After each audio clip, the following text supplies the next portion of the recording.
Hey, everybody, welcome back. It's great to be here. So, sometimes English grammar can feel a little bit like a puzzle Yeah. you're trying to put together, Oh, right? absolutely. And but today we're going to make one piece of that puzzle really clear. Yeah. We're going to look at the past simple negative in English, Awesome. and we're going to break it down in a way that's easy to understand, Yeah. even if you're just starting to learn English. All right. Yeah. So what exactly is the past simple negative?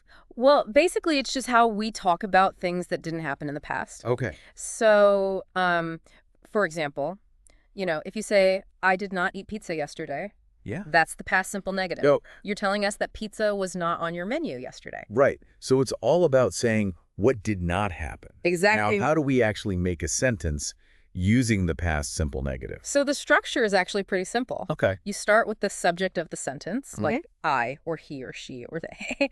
Then you add did not or the short form didn't. Okay. And then comes the most important part, the base form of the verb. Okay. Now that's the verb without any changes. Right. Like play, eat, go. Yeah. And finally, we add the rest of the sentence to give it context. Okay, so like with your pizza example, it would be I plus didn't plus eat Yeah. plus pizza yesterday. Exactly. Makes sense. That was pretty straightforward. It is. Yeah. Even for someone like me who sometimes mixes up their tenses. Uh-huh. But are there any like special cases or exceptions that we need to know about? Well, of course, English wouldn't be English without a few exceptions, Well, right? So the verb to be is a little bit different. Okay. Instead of using did not or didn't, Yeah. we just add not after was or were. Okay. So, for example, you wouldn't say, I did not happy yesterday. Yeah, that sounds a little weird. Right, it sounds strange. Yeah. So you would say, I was not happy yesterday. Oh. And of course, we often use the contractions wasn't and weren't.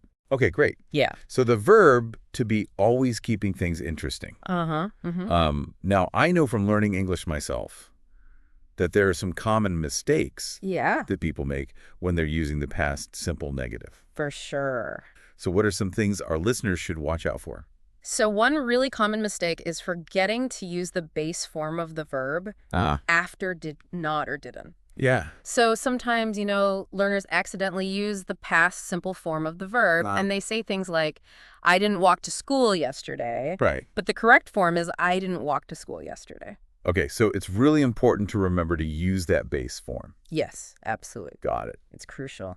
So what's the best way for our listeners to really get comfortable using the past simple negative, like in their everyday conversations? Well, practice makes perfect, right? Yeah. Just keep using it as much as you can. Okay. Don't be afraid to make mistakes. Right. The more you use the past simple negative, the more natural it'll become. So just try to incorporate it into your daily conversations, even if it's just for simple things like, I didn't drink coffee this morning, or I didn't watch TV last night. I love that. Yeah. And to make it even more fun, Yeah. let's give our listeners a little challenge. Okay.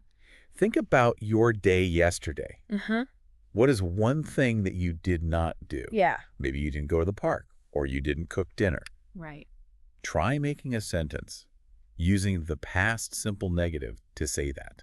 Awesome. And, share it with us on social media. Yeah, we'd love to hear from you. We would love to hear from you. So just remember that formula subject plus didn't plus the base form of the verb. Yes. And you'll be mastering the past simple negative in no time. Exactly. So there you have it, everyone. Yeah. We've covered how to form the past simple negative, Yeah? that special exception with the verb to be. Uh-huh.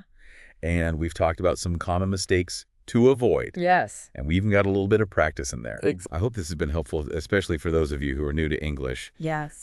Don't forget to subscribe and check the links in the description for more resources. And have a great day. Have a fantastic day.